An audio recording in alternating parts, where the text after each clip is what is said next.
All right, hey everyone. I'm going to try to just bring you all in as participants because it's a pretty small group. It was just easier to set it up as a webinar for a registration and notification perspective. So give me just a sec here and then we'll get going. So you'll probably see something about being promoted to panelist, but that's really just so we can make this like um, a normal meeting.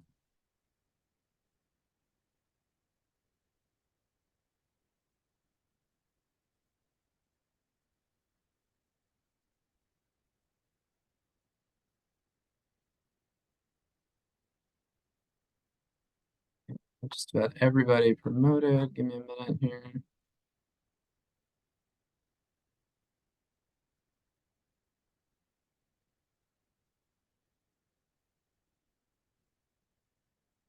Right, so everyone should have an invite to be promoted to panelists, but if you're not seeing it, just raise your hand or something. I'll do it again.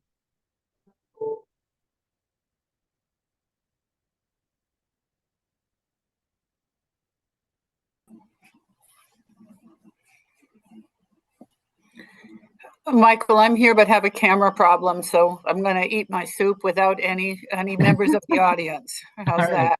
sounds good. Enjoy your lunch. We'll allow you. Thank you. Okay, so we got a few that are still attendees. If we get to a point where you want to ask some questions or raise your hand, just do so. So thanks everybody for joining our now second quarterly meeting of our group of bond banks here. Today we're talking about climate and disaster resilience and have two, I think, pretty interesting speakers lined up. We're going to be specifically talking about the Safeguarding Tomorrow revolving loan fund, which was approved as part of the IIJA or bill or whatever you want to call it, Infrastructure Act. Everyone's got their own flavor for how they want to characterize it. So format will be we'll have a presentation from FEMA and then a case study from Virginia, our friends in Virginia, and then we'll kind of do Q&A afterwards. But if there's a pressing question, the group is small enough, just jump in. Everybody should be a panelist and have rights to speak. So, and if you don't, let me know. So with that, I'm going to introduce Rhiannon Kincaid from FEMA, where she is the section chief and responsible for the Safeguarding Tomorrow RLF. Rhiannon, thank you so much for joining us. Thank you. I'm excited to be here. Always excited to talk about our program, especially with those that know, how to do the financial end of things. I cannot share my screen for my presentation. Let me, yeah, I'm gonna make you host, and then you should be able to do that. Fantastic. Oh, there we go. Okay, share screen. All right.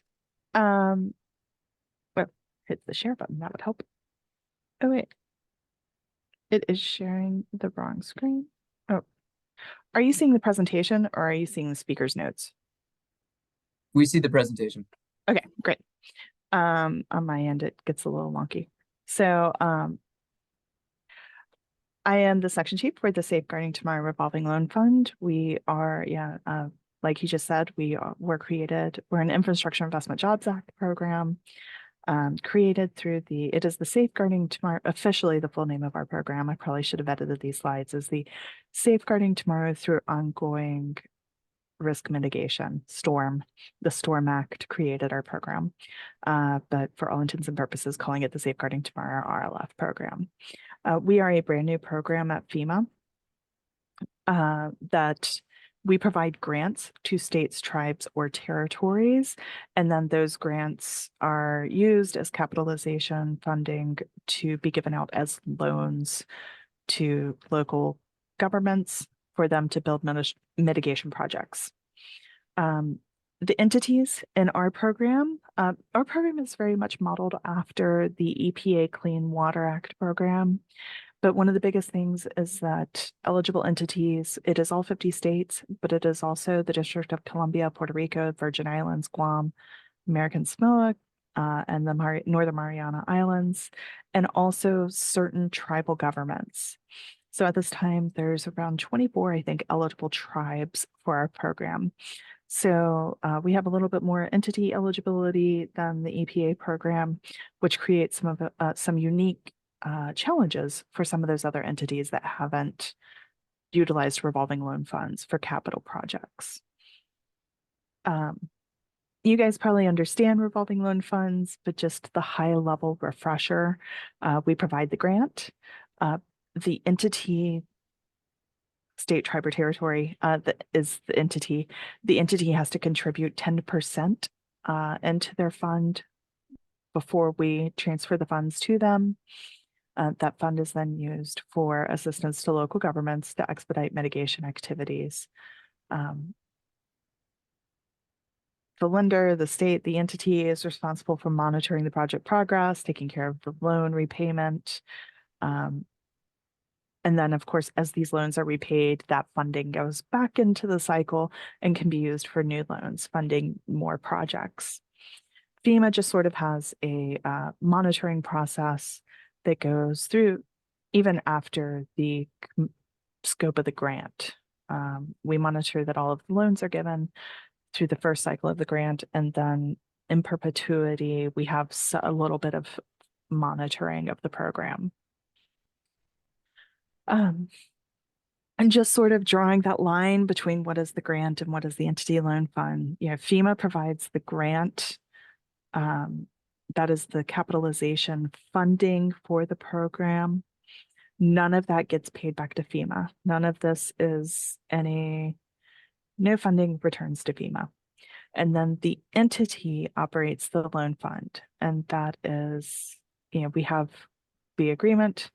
I mean, like any grant that you get from FEMA, there is a grant agreement saying you can do this with this funding. But then the entity creates the loan agreements with the loan recipients. And there is a maximum interest rate, and this is by the statute, of 1%. Our statute was written in those days where interest rates were at around 3%. So they put, the cap of the interest rate on ours at 1%, which at this point is extremely low, we realize, but that's set in the law. The loan recipients then pay it back to the entity, and the entity sets all of those rules. What is the pay? How is it paid back? How is it collected? What's the default? All of those questions go to the entity. I'm going to very quickly, because this isn't covered in the rest of my presentation. There's a question in the chat about, is there forgiveness money in this program? And there is not. That is another big change in this program from the EPA Clean Water Act program. Rich, I see have your hand up. Yeah. Thanks, Rihanna. Rich, I see you have your hand up.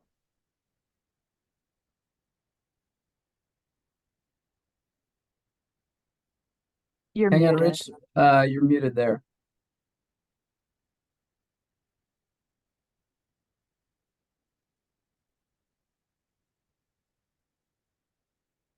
That worked. We should be able to hear you now, Rich. Test, test. Yeah, Good. We can hear you. Okay, I know our state, is there an echo? You're good. I know our state water revolving loan fund, there's an interest rate and a fee with outstanding balances. Is that allowable? A reasonable amount of fees are allowable. We don't have any hard and fast rules on the fees. We just encourage entities to keep in mind that this is a program intended to help disadvantaged communities as much. There's some other stuff in it, like there's an increase in the amount of time allowed for a disadvantaged community to pay back the loan and stuff. So we just encourage that when fees are being set, that you keep in mind that we don't want it to become so burdensome that those types of communities can't participate in the program, but reasonable fees are allowed. Great, thank you. No problem.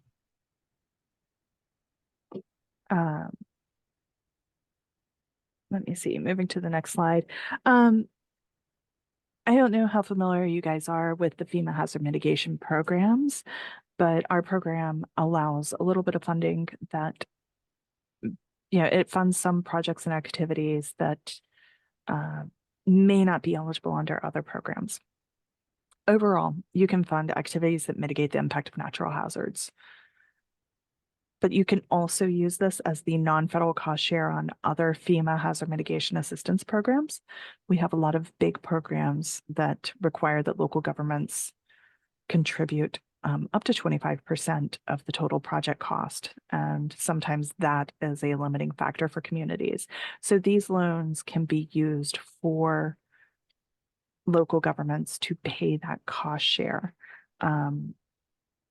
which sometimes, just helps them get over that hurdle and make use of that other essentially free money. There's a small percentage of, not more than 10% of the capitalization grant can be used for zoning and land use planning changes, and not more than 10% can be used for mitigation planning. But there again, mitigation planning can be a hurdle. It's a requirement on almost all FEMA projects. So it's a hurdle that needs to happen to get other FEMA mitigation grants. And zoning and land use planning is a great way to, sort of through using best practices or enforcing some of the or, making sure that you're not having development in your sensitive areas really helps. And building code adoption and enforcement, that is an eligible use of this program funds. So the important part, and this is the part that, as we're 1 year into this, we're making our words for the very first year right now. We've had a lot of questions that I would say this is the number one area that I feel like communities or entities that are looking to participate, this is one of their administrative hurdles, is the programmatic administration versus the financial administration. Our authorizing statute allows, so the programmatic side, what projects are going to be funded. That has to take place from the emergency management authority within an entity. So in a state, that's your state emergency management authority. But they can delegate the financial administration to another state entity. So, all 50 states have their Clean Water Act revolving loan fund. If those personnel or, if that operation within a state can take on the additional workload, they can delegate it to it. The way I describe it to a lot of emergency managers is thinking of it as the realtor and mortgage agent when you're going out to buy a property. The realtor knows that you need 2 bedrooms and that you'd like an open air kitchen or something like that, and that you really hate green paint. But the mortgage agent knows how to get the funding and how to get you the best interest rate and how to get the signatures on the bottom line. Your emergency manager is the realtor. They're picking out the projects that are going to best protect the community.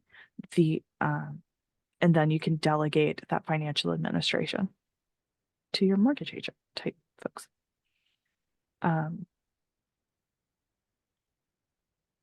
here again, the programmatic administration must be the emergency manager. They do the application process, they establish the entity priorities, and they carry out the oversight. They make sure that this funding is going for good mitigation projects, stuff that is protecting the community from natural hazards. The financial administration can be combined with other stuff, but they do the documentation. They have to be under the authority of the entity, but the amounts tied to the program, they make sure that the accounting is all kept separate from other revolving loan funds, or that it's all above board. And this is just sort of our little graphic. The eligible scenarios, the entity, the emergency management authority can do all of it. I know one state participating in the first year, they are doing that. That state is hiring on financial folks. They are doing a lot of administrative work up front, and their emergency management authority is going to solely run this program. I I know there are some situations in year one where they are taking use of revolving loan fund, or New Jersey is using their infrastructure bank to delegate their financial authority, but the emergency management agency is still managing that list of projects and making the decision on those projects.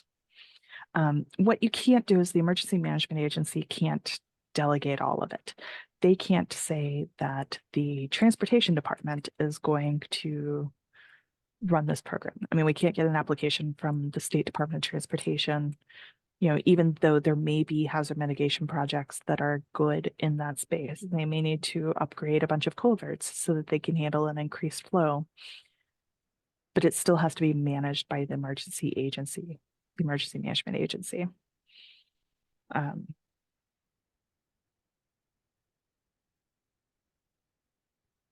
So just technical assistance on the FEMA side. Our technical assistance is that we are providing program support materials, training, guidance materials, anything that we can to help people get through the grant process. We have fact sheets on our website. We are hopefully soon uploading a series of 4 webinars on our website. There are currently some webinars on our website for our NOFO. Our application period is open right now, so we have some videos from the first NOFO. Not a lot has changed for our second NOFO. We are currently holding some office hours. There are 2 office hours scheduled throughout the spring. You can find those on our website. For entities that are thinking of applying, they can get some more information. And the number one thing is our program email inbox. We are learning as we go as well. This is operated by FEMA. We are emergency managers at heart. We don't know a whole lot about, up front, we weren't able to provide a whole lot of information on the financial side, but we are very open if entities are looking at taking part in this program. Come to us, talk to us, say, this is how we're thinking of setting it up. Would that be okay? And we're happy to have those one-on-one conversations. As I said, our second NOFO is open right now. Our first one, we put $50 million of grant funding out there. We selected entities to disperse all 50 million of that grant funding, and we're in the process of doing that. We learned that we asked for a lot of information that we didn't need. We didn't clearly state some information that we did need. But we approved all applications that showed us that they crossed that bar of that, just like our minimum bar is, are you ready to operate a revolving loan fund at this time? Our second NOFO is currently open. Applications close April 30th. We're making available $150 million in available funding. And using those lessons learned from last year, we've simplified some of our application materials so that we're not asking for information that we didn't use in the past year. And the main change that we've made is in our allocation criteria. We are, we now know how we allocated the funding in the first year, and we intend to do it the same way this year. So we provided some clear criteria. It's totally in line with the statute guiding our program. We put that information in this NOFO. As I said, there's a lot of information on our website. We have fact sheets. We have some outreach that we've done, those NOFO webinars, and our NOFO is available on our website. There's links to all of this. If you just Google Safeguarding Tomorrow FEMA, you can get to these websites. I realize they're not linkable. And you can always just email our inbox. Michael, I see your hand up. Yeah, you may be talking more about the IUP process, but I wonder if you could just walk us through how flexible that is. I mean, one of the difficult things is to go out and solicit an IUP when you don't know that you have money. Yeah. And so, one thing I've been thinking about is like, could we use our existing hazard mitigation plans, which have projects identified them, as a place to source IUP? Because it's a lot of work to get people interested and then not know whether you're going to receive a capitalization grant or not. Yeah. And I apologize because I had some slides about that I just sort of took out. But so there are 2 pieces in your application that are required, and that is your IUP, your intended use plan, and your project proposal list. also referred to as the PPL. Your IUP gives us all of the information. It says how you are going to manage your program. How are you splitting up that financial management? Are you going to be using another agency within your entity, or are you going to be setting up your own financial management? How are you going to be charging interest? Are you going to be charging fees? How are you going to handle late payments? How are you going to handle defaults? How are you going to select the projects that are going to be funded? All of that is in the IUP. We have an IUP for both of these. We have a template on our website. But you do not have to follow that template. As long as you provide us all of the information in that template, you can put things in your own format. The project proposal list, there is a requirement, and again, this is a statutory requirement, that you have to do a 6-week public notice that you're collecting projects for this. Our bar for the public notice, the statute says public notice. It could be any method that is effective for identifying appropriate projects for this program. And yes, it is really hard to know. You don't know if you're going to have funding for these projects. In our first year, we made $50 million available. The project proposal list that we received had over $300 million in projects. So in the first year, the project proposal lists very much were wish lists of all projects that could be funded by this program should you get funding. And I love that. I love being able to say, hey, we're seeing from entities that there is $300 million of need in this program. There's this much need out there. Hey, give us more funding for the program. That's what I encourage everybody. Give us your wish list. Let us know how much you could fund with it. But we recognize, so you are not required to obviously to fund all of the projects on your project proposal list. You actually have to update that list annually. So that list, everything that comes in from the public notice does not have to go on the project proposal list. Your project proposal list can be from that public notice. It can be from your hazard mitigation plan. It can be from, some other priorities that are mitigation priorities within your state. You can creatively develop that plan. There is just a requirement that you do that public notice for projects that could be funded with it. Your PPL can be modified. It's a requirement that you provide a new PPL annually. However, especially for these first years, we are accepting FEMA saying you can send us a revised PPL quarterly. I just don't want it in my inbox every time you change a project, but no more frequently than quarterly. We'll take a look at it because we realize that projects may need to shift. You asked for $20 million. We gave you 6. Clearly some things may need to shift. Maybe you need to find some smaller projects or something like that. We're happy to work with entities on those shifts. And so the timing of projects as well. I do know that if you're planning to use it for the cost match on some of these brick and FMA projects, you don't know which of those grants you're going to, right now, emergency managers are doing their brick applications. They may be able to use these funds for the local match on that. You have to state in your application how you're going to pay the local match. What that side of my office is saying is if you need to change your local match, if you said you were going to use revenue from parking tickets to pay for this, to pay for your local match, but then a Safeguarding Tomorrow loan is available. After you get the award, you can change that. You can say we're going to pay for it with a Safeguarding Tomorrow RLF loan instead of whatever you said in your application. So I recommend sort of looking at that, not necessarily in what you're applying for right now, but what brick awards did you receive last year that are now under construction and you need funding to get across the finish line. Rich, I see your hand up. Yes, can you hear me? Yes. Thank you. My question is funding for out years. We have 150 in the current solicitation. What about the out years? Is Yeah. it getting bigger? Is it getting smaller? Is it Yeah. diminishing? Well, that's a great question. And the source of some of my nightmares. But the IIJA gave us gave $100 million per fiscal year to FEMA for this program for fiscal year 22 through 26 for 5 fiscal years. So we have 500 million total allocated by Congress at this time. We made 50 million available in the first year. We made 150 million, so we're 200 million into that. We anticipate we are going to get as much of this funding out on the streets as quickly as possible to show successes and show, we hopefully, that mitigation projects, that this leads to successful mitigation projects, to show that there is absolutely a need and that it is there.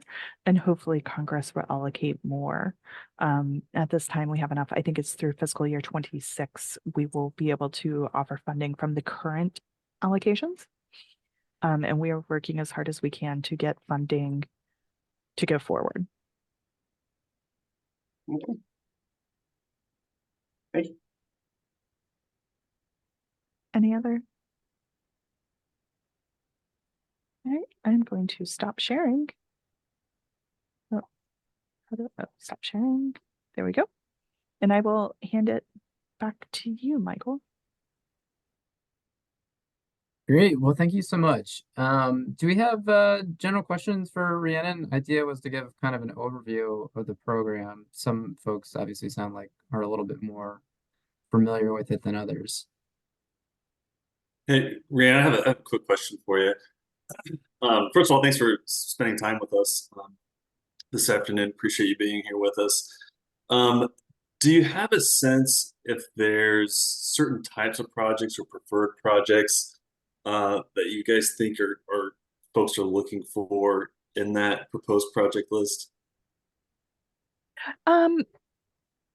So we are not looking for any particular types of projects. When we review the project proposal list, we are not approving on a project by project basis.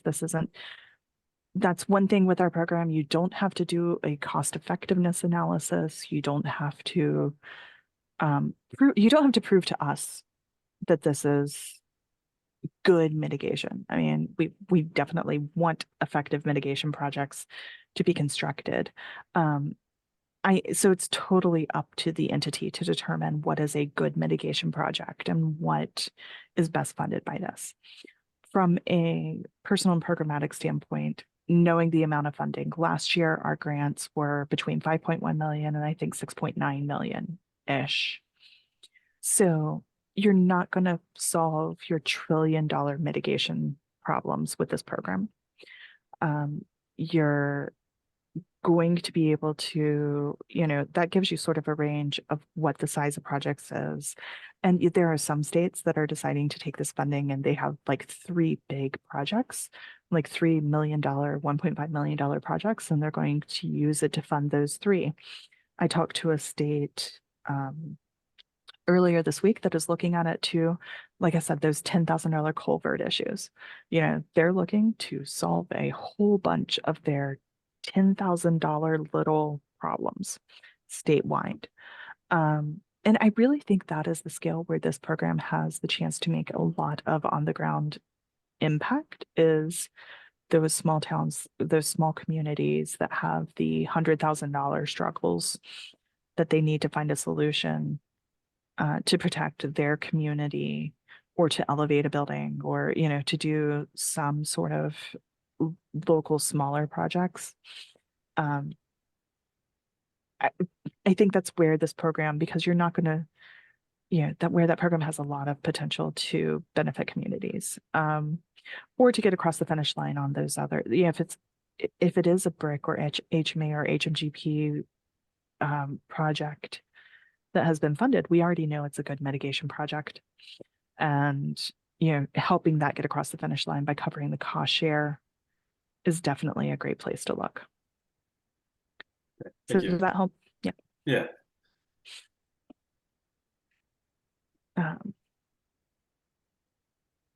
See, other questions here? Okay, well then, Rhiannon, we want to be respectful of your time. If you did have time to hang on, we'd love it, because I'm guessing that as we work through the case study, there's probably some specific questions, but also respectful of your time. So if you have to drop, thank you. If I could, if you are going to drop, if you would just mind sharing your slides with me, I'll send them to the group as well. Yeah, I will send this to you. I'll try to stay on the line as long as I Okay, yeah, can. as best you can. Maybe you can just go silent and do some work while you listen in. But with that, I will turn it to our friends at Virginia Resource Authority, Peter Delma. And Peter, I'll let you introduce other folks that are on the call and kind of walk through your case study. Thanks for joining. Michael, yeah, before I start, just wanted to introduce two colleagues that are on the line. Sean Crumlish, who's the Executive Director for VRA, and then Matt Wells, who's the Director for the Virginia Department of Conservation and Recreation. And we partner with DCR on all of the resilience-related programs that are specific to resilience projects with DCR. So they'll be available to the extent there are questions that I can't answer, or as an additional resource for any questions at the end of my presentation. I was trying to share my screen. It says Yeah, I'm going to make you host here, Peter, so you can do that. Should be good now. And then if you could speak up a little bit. Sure. Thank you. Can everybody see that presentation? Yes. All right, well, just wanted to start really just with a little bit of a background on VRA. Virginia was one of the fortunate recipients of some of the first round funding that Rhiannon spoke about, that $50 million first round.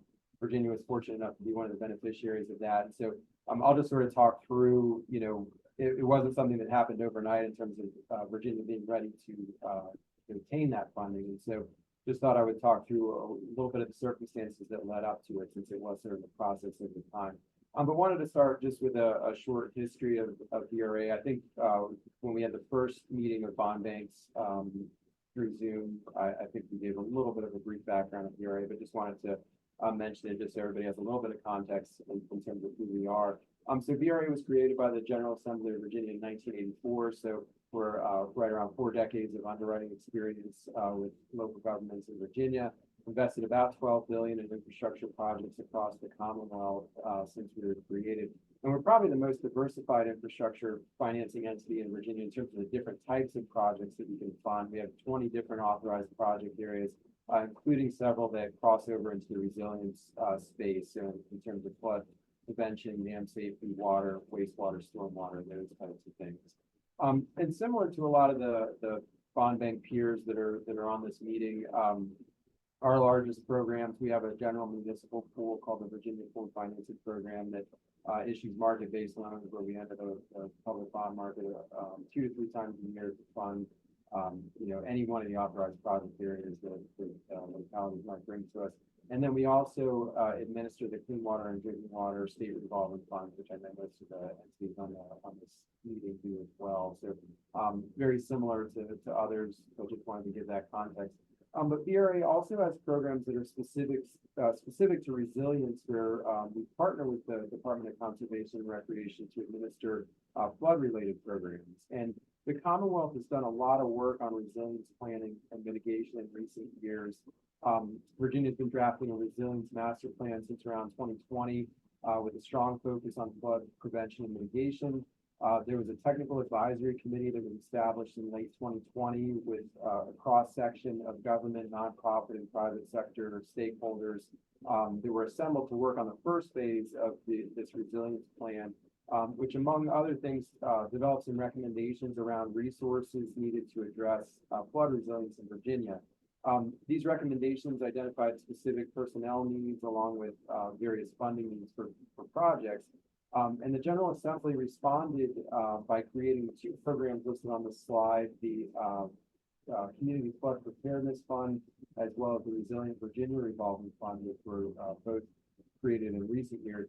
Even before these 2 most recent programs existed, though, VRA had been working with DCR since around 2006 or so on what's called the Virginia Dam Safety Flood Prevention and Protection Assistance Fund, which was created apparently by legislators who didn't care how difficult the acronym would be for those that work in the program. But Nevertheless, that program is focused on making grants to public and private dam owners in Virginia to complete studies or projects that would bring dams back into compliance with Virginia's safety standards, with a focus to mitigate flooding, associated with dam breaks. So that's been in existence for, well over a decade at this point. And then more recently, the Community Flood Preparedness Fund was created about 4 years ago to enhance flood prevention and coastal resilience, really with a focus on community scale projects to address recurrent flooding or to mitigate future flood damage for coastal and inland communities in Virginia.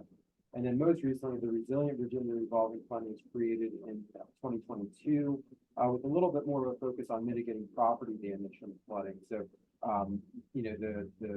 the Community Flood Preparedness Fund, it complements very well the Resilient Virginia Revolving Fund in terms of community scale versus a little bit more focus on property damage with the most recent fund. Both of these two recent programs, though, can be used to leverage federal and non-federal resilience funding. And that was really critical to Virginia's ability to apply for Storm Act funding. And as I mentioned, Virginia was successfully able to use this Resilient Virginia Revolving Fund to obtain funding from the first Storm Act funding round. So since that's the program where, more or less we're able to leverage the Storm Act funding, I wanted to spend a little bit, a few more minutes on that. Again, mentioned that it was created in 2022. VRA administers it jointly with the Department of Conservation and Recreation. I was initially funded with a $25 million appropriation from the General Assembly, and then there was a subsequent $100 million appropriation that's been approved as well. In terms of just the types of projects that it's the legislation at least talks about is for home upgrades for resilience purposes, home buyouts necessary for the construction of mitigation and resilience projects, gap funding related to buyout of moving residents out of floodplains, assistance to low and moderate income homeowners for flood mitigation. But then most critically, I would say for initial use of this fund in Virginia is for projects identified in the Virginia Flood Protection or the Coastal Resilience Master Plan, which has been underway for a few years in Virginia now. And then finally, a local government can obtain funding through this program as well, if they've also developed a funding program to provide loans for some of the grants to basically resilient projects. And this program had its first round of funding close in December of 2023. And this slide just lists the priority areas for how that funding is going to be used. And the first one, which I think is pretty critical in terms of how it's prioritized, is for federal grant matching funds and the loans made to the local governments for this purpose. And it's for matching funds for resilience projects funded with federal flood mitigation funds. So similar to some of the ones Rena mentioned, the FMA, BRIC projects, and then others where there's federal funding sources. And then we list, what the other uses of the funds from that initial round were. But it was really critical to have this Resilient Virginia Revolving Fund program in place. And I'd like to say, Virginia was brilliant and saw the Storm Act coming and set this program up specifically for that. We did know there was a lot of federal funding that, there was a desire to sort of leverage, but I think part of it was just luck and good timing in terms of the work that Virginia was doing in the resilience space, where these programs were created and happened to be a great fit for the projects that the Storm Act was going to fund. This slide just talks about some of the general conditions and requirements. These are Virginia specific in terms of how the funds are used by localities that apply for funding through this Virginia revolving fund. But then moving on, I guess, to how Virginia accesses these funds. So Brianna mentioned that, the first round was for $50 million, and it was the Department of Emergency Management authorities and the states that had to apply for that. And that was the case here. The Virginia Department of Emergency Management took the lead in applying on this, but it really was a joint effort in terms of the Department of Emergency Management having meetings with ERA and with DCR to really figure out how this would work. As Brianna mentioned, you've got the administration side of the program and then the financial management side of the program.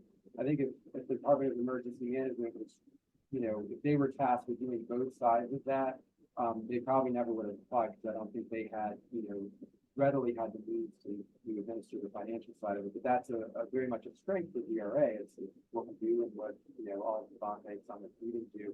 So it was very much a great fit for the two to work together. BDEM was really needed to help identify the projects that would be eligible. And they really focused on the BRIC and FMA projects that had sought funding in Virginia as the perfect candidates to potentially obtain matching funds with this Storm Act funding. And that was really the heart of the application in terms of what Virginia identified in the Safeguarding Tomorrow's application that went in. It was identifying these BRIC and FMA projects that would be a good fit for these funds. And so the application was completed by VDEM after some meetings that they had with DRA and the PCR. Virginia applied and was awarded around $6.1 million. Those funds are expected to be deposited into the Resilient Virginia Revolving Fund, and the match was mentioned. And it's again just good fortune that this program has been set up in Virginia, and funds have been set aside, specifically for federal matching purposes, which provided a source for Virginia to be able to put up the match for the Storm Act funds. And so the loans have not closed yet. We're still working with BDEM, PCR on that. I know there's one larger project for a city in Virginia that is the expected recipient of the bulk of the funds. They have a fairly large BRIC award that they're anticipated to receive sometime in 2024, and the Storm Act funding is more or less providing that for that through this Virginia Revolving Fund. So again, I think the key takeaways in terms of Virginia's participation in being able to successfully be awarded some of these funds. I mentioned part of it was just a little bit of luck just in terms of timing when these programs were established and sort of came online with Virginia's focus on the resilient space. At the same time, the Storm Act funds have been available. But I would say other key takeaways for the other bond banks on this meeting would really just be to look for existing programs where resilience projects are eligible for funding. And then if there isn't one that's a good fit, certainly working with legislators to create a program that would fit, hopefully with a lot of flexibility in the way the Virginia resilience programs are. And the second really is just, and probably the most important takeaway I would say, is just working with partners to obtain the federal funding is key. I mentioned that BDEM, they probably wouldn't have even applied if they didn't know that DRA provides support on the financial side and the PCR provides support on the administration side as well. So it really is a joint effort of the three entities to really make this happen.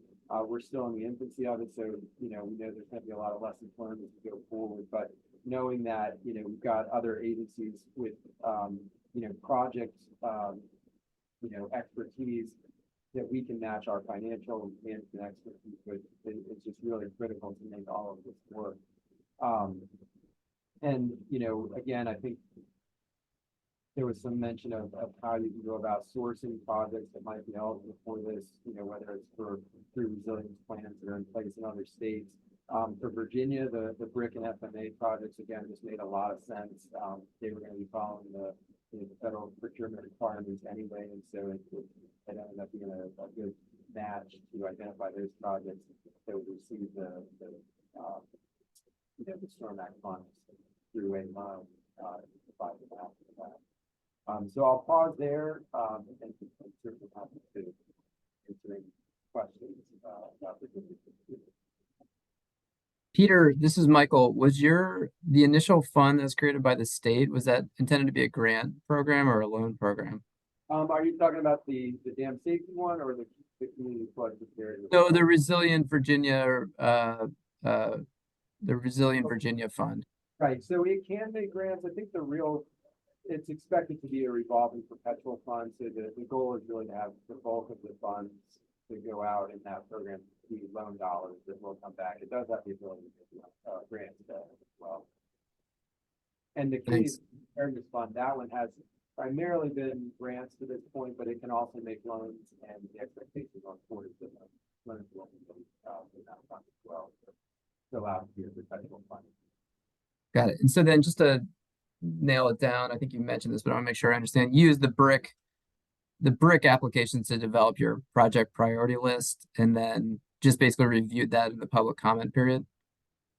That's right. Yeah, that's my understanding. VRA, we aren't the ones that really Right. aren't working with them closely. So yeah, we relied exclusively on VDEM, the Department of Emergency Management, to figure out which province might be a good fit in deploying those dollars, and then sort of the DCR as well.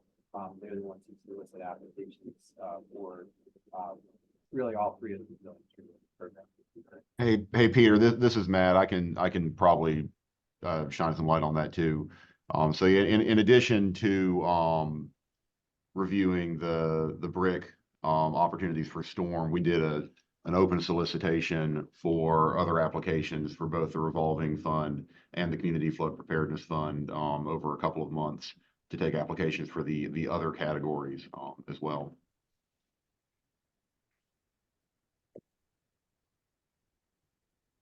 Rich, looks like Rich has a question. Yes, I do. Can you hear me? Yes, we can. Can we get this PowerPoint as well? Yes, yeah, I provided. Great, thank you. Yeah, I have it. I'll send it out alongside the other one.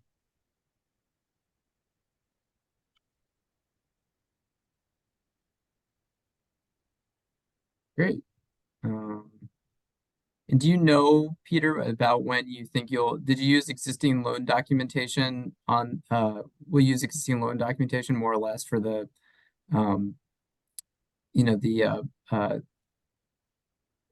Safeguarding Tomorrow's Storm Act funds, whatever you want to call them? Yeah, so we've got forms, for our various other revolving funds, so that'll probably be the base for it, but I imagine there'll be some other, federal oriented provisions that would likely go into that. And, we may end up running that by, if we feel like we need to run that by FEMA to give them any specific provisions that would be included. But yeah, by and large, I think the financing agreements we would expect to look very similar to our other revolving funds. Just because they'll probably be secured in a similar fashion to what we do for our various other revolving funds. Got it.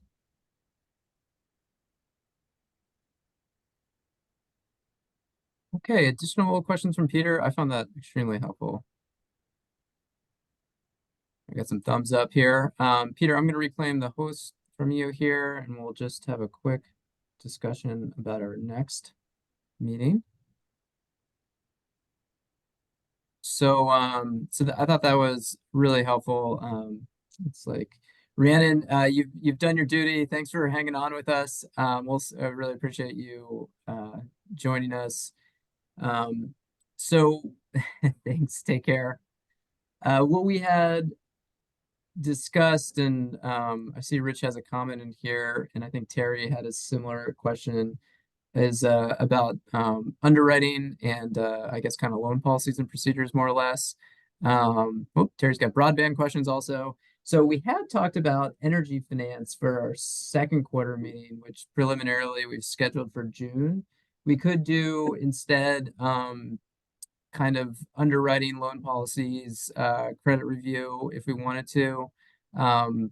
Open, obviously, on that. I don't know if anybody had pressing concerns one way or another.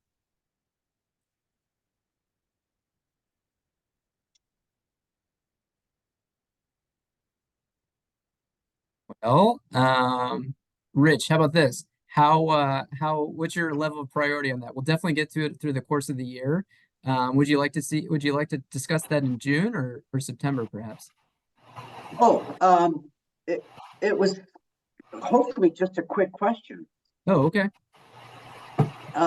Business Oregon currently has about 20 underwriting criteria for general municipalities. And we're looking to consider actually grading loans like A, B, C, whatever. So the question to the group is, does anybody do that? Yes, I guess the question is, do people risk rate internally their loan portfolio? We do not in Indiana. We don't assign a grade or anything like that. I mean, we'll typically do, I mean, some of why I guess we view it or us existing is to kind of do loans that the private market's going to struggle to get to. So our board spends a lot of time looking at security and you know, what types of liens we have on different revenue streams if it's a revenue, but we don't necessarily assign a grade to them. Rich, this is Terry in Maine. We do not sign a grade either. But we do have metrics that we discuss with the board when they make their decisions. Yeah, Rich, similar here. We sort of look at the state credit enhancement as the equalizer.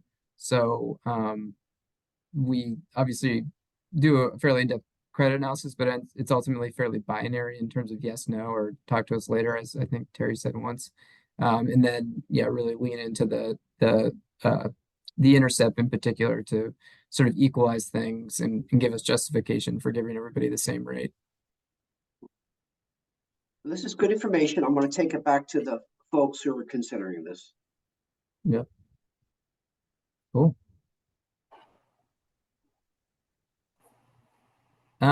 Terry, was there something specific on broadband you hope to bring up or that we should consider? Yes, there is. Yeah. I'm going to be real brief. Is anybody on this call been asked or considered providing a letter of credit to the entity that's responsible for building out middle mile in your jurisdiction? There's a yes or no question for you. I'm about to have one on the agenda for passage in a week, and I want to know who else is struggling with this. Yeah, we had a conversation with the broadband board here, and couldn't. They didn't ask us directly, but knew we couldn't really disabuse them of the fact we might be able to do that. And then obviously they've been just struggling with what the letter of credit actually means and what the risk of it is. Michael, I would be so grateful if in an email you could share with me a contact with those folks. Just collective intelligence is what I'm after. Yeah, happy to do so. And if others have any experience with this, it's a quagmire right now. I think it's the BEAD grant in particular that is proving to be problematic. Mm-hmm. We've got a $30 million grant that they can't get, that they can't tap because we've got to deal with this piece. And we actually have some reserves that we're willing to put up, but we're struggling with the language and wrestling on draws, what constitutes a draw. I'm sorry, Jacob, I interrupted you twice. Sorry, I was just gonna say no, we haven't. We've kind of been pulled into, could we do something with broadband? Could we help? We've struggled a little bit with who's going to really own the asset and kind of got stuck in some of those conversations.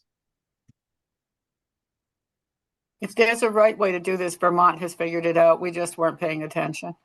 No, I haven't checked in a while, to be honest with you. I know that question was kind of circling around, and we weren't going to be the source of the solution, so we moved on to other things. But I can get you in touch with the right person to see how we're currently thinking about it. Thank you, Michael. Much appreciated. Just a thought I have on that, Terry. I would reach out to a commercial banker who does line of credit and chat with their bond counsel, but that's just a thought. Thank you.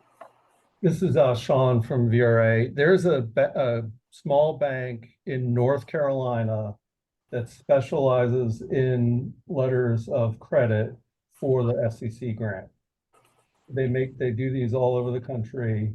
I'll forward the contact information. Thank you, Sean. That would be very helpful.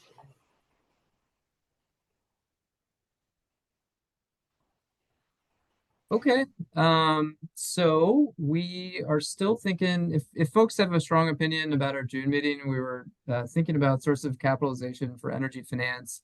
I know I've discussed with Jacob a little bit our work with USDA, and was thinking I'd bring somebody in to discuss the Rural Energy Savings Program, and then we can, by that time actually we'll have a little bit better insight into the Greenhouse Gas Reduction Fund. We could bring somebody in from that as well. But if there are other topics that are kind of pressing that people would like to hear about, feel free to share those, and we can think through that. And then longer term, we had discussed maybe doing something in person. Happened to speak with the folks at the Harris School at University of Chicago. They were willing to host us, but it is, kind of an expense for folks to get there. So why don't we I'll put that in our back topic for discussion in a month's time or so. But maybe just kind of think through whether that might be something you'd be interested in. And if we did something in person, we could have I think we had some analysis, the credit analysis and monitoring. We could do some work with the rating agencies, impact scoring and reporting, and we had talked about standardization to some degree. So those might be our topics for discussion if we met in person. Do you know, Michael, if GFOA would be interested in I'm getting involved in that with it? Yeah, I've said, hey, we're talking, and actually I think VRA is pretty involved with CIFA. They're another one that I'm interested in, maybe if they could help convene us. I've definitely pitched GFOA on that, and haven't had them bite yet, but we'll keep trying to do so. It's their backyard. Yeah, I know, they're right there, right? I certainly think we'd have them in as observers. Michael, I just want to take 10 seconds to say thank you so much for rounding us up and giving us this opportunity. I'm very grateful, but I never have the opportunity to tell you, and this was it. So keep doing it. Thank you. Thanks, Terry. Glad people find it useful. It's fun. Yeah, on the OGFOA or the GFOA, might also try the Council of Development Finance Agencies. If GFOA doesn't bite. Yeah, yes. Terry and I are actually doing a webinar with them in a few weeks' time. So that's a good thought, Rich. Mm-hmm. Yep. Okay.